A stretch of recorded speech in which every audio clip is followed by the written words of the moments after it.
খাচী ছাত্ৰৰ প্ৰতিবাদী ৰেলীত সোমাইছিল নেকি দুষ্কৃতিকাৰী কোলা কাপোৰেৰে মুখ বান্ধি গাড়ী মটৰ ভাঙি তহিলং কৰা কোন এইসকল বাৰে বাৰে শিলঙত কিয় টাৰ্গেট হয় অসমৰ টেক্সি চালক পৰ্যটক অসমৰে সম্পৰ্ক নথকা প্ৰতিবাদৰ মাজতো কিয় অসমীয়াক আক্ৰমণ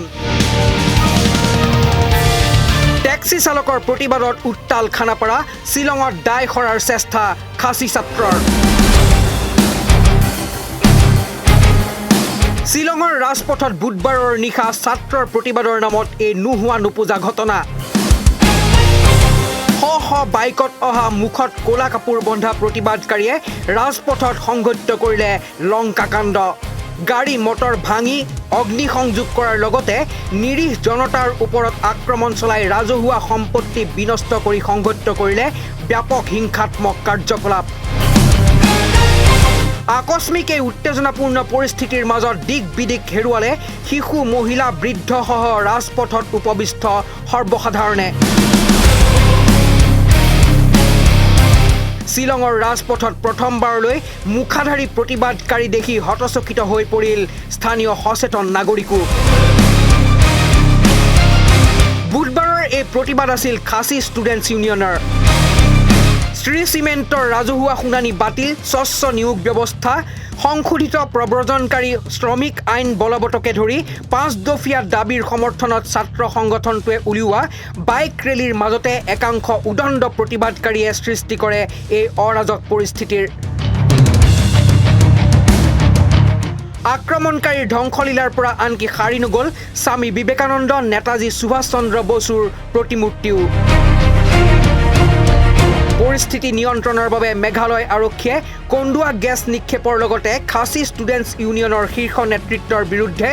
বিএনএছৰ একাধিক ধাৰাত গোচৰ ৰুজু কৰি সংগঠনটোৰ সভাপতি উপসভাপতি আৰু সাধাৰণ সম্পাদকক গ্ৰেপ্তাৰ কৰে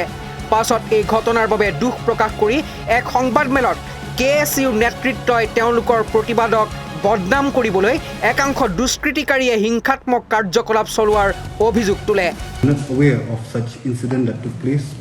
It was only after the rally came to conclusion and after we have made a press statement regarding the next rally that is going to take place on the 21st that we saw the videos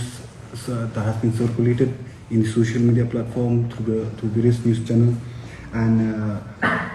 all this incident that had happened, it really shook us. We did not anticipate for such violence.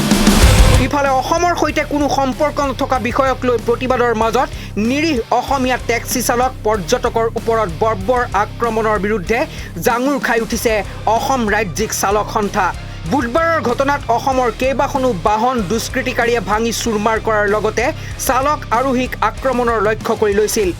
বাৰে বাৰে চুবুৰীয়া ৰাজ্যখনত অসমৰ taxi চালকৰ ওপৰত চলা আক্ৰমণত ক্ষুণ্ণ হৈ এইবাৰ অসমৰ শক্তি চাবলৈ সাজু হওক বুলি হুংকাৰ দিছে অসম ৰাজ্যিক চালক সন্থাই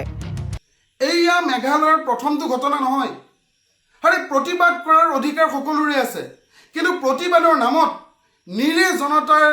আক্ৰমণ কৰা নিৰীহ জনতাৰ সম্পত্তি ধ্বংস কৰাৰ অধিকাৰ মেঘালয়ৰ সেই সংগঠনসমূহক কোনে দিলে ইমান দিনলৈকে সহ্য কৰিম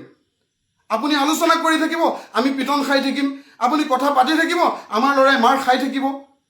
আমাক সুৰক্ষাৰ দায়িত্ব লওক মেঘালয়ৰ মুখ্যমন্ত্ৰীক আমি বুজাই দিম এইবাৰ অসমীয়া চালকসকল যে দুৰ্বল নহয় মেঘালয়ৰ মুখ্যমন্ত্ৰী আৰু পৰিবহণ মন্ত্ৰীয়ে অসমবাসীৰ ওচৰত ক্ষমা খুজিব লাগিব আৰু যিসমূহ গাড়ী আজি তাৰিখত ক্ষতিগ্ৰস্ত হ'ল এই ক্ষতিগ্ৰস্ত বাহনসমূহ তাৎক্ষণিকভাৱে তেওঁলোকে সম্পূৰ্ণ ভাল কৰি দিয়াৰ ব্যৱস্থা আৰু দায়িত্ব তেওঁলোকে ল'ব লাগিব বুধবাৰৰ নিশাৰ ঘটনাৰ পাছতে অসমৰ চালকৰ প্ৰতিবাদত উত্তাল হৈ পৰিছে খানাপাৰা মেঘালয়ৰ পৰা অহা আৰু মেঘালয়লৈ যোৱা সকলো বাণিজ্যিক বাহনৰ চলাচল বন্ধ কৰি দিছে অসমৰ চালকসকলে মেঘালয় চৰকাৰে এই ঘটনাৰ বাবে আনুষ্ঠানিকভাৱে ক্ষমা খোজাৰ লগতে দোষীৰ দৃষ্টান্তমূলক শাস্তি নিশ্চিত নকৰালৈ এই অৱৰোধ কাৰ্যসূচী অব্যাহত থাকিব বুলি সকীয়াই দিছে অসম ৰাজ্যিক চালক সন্থাই ব্যুৰো ৰিপৰ্ট হেডলাইন 8